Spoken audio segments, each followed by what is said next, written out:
Et d'un film français à l'autre, c'était la première aujourd'hui à Paris du nouveau film Astérix et les Jeux Olympiques. Une méga production de 125 millions de dollars dans laquelle l'humoriste québécois Stéphane Rousseau côtoie de grandes vedettes. Notre correspondant Maxence Bilodeau y était. Les Champs-Élysées encore aux couleurs de Noël, décor idéal pour tenir un gros défilé sur le tapis rouge. Alain Delon est présent, il tient le rôle de Jules César dans le film.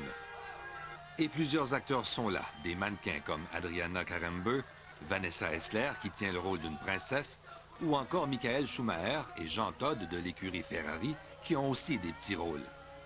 Comment l'oublier, le Québécois Stéphane Rousseau, dont la participation au film représente un grand moment de sa carrière. C'est un événement extraordinaire, c'est le fun, on va bien s'amuser. À la Folix? Un baiser, mais à tout prendre, qu'est-ce? Stéphane Rousseau y joue le rôle d'Alafolix, un jeune romantique amoureux fou de la belle princesse Irina. Mais Alafolix a un concurrent, le méchant Brutus, joué par l'excellent Benoît Poulvorde. Celui qui remportera les Jeux Olympiques gagnera la main de la princesse. Gros budget, grosse distribution.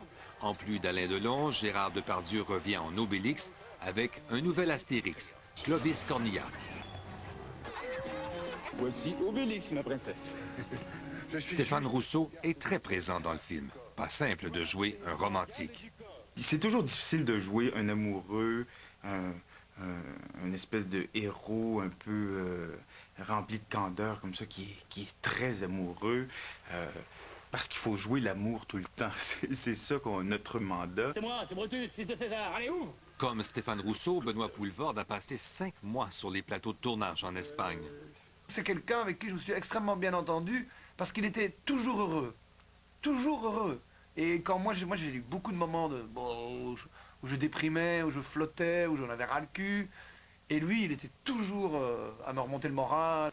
C'est un film très bien fait, mais on rit moins que dans Mission Cléopâtre, qui était un petit chef-d'œuvre. Ce sont de nouveaux réalisateurs et ils ont voulu que le film ressemble davantage à la bande dessinée originale.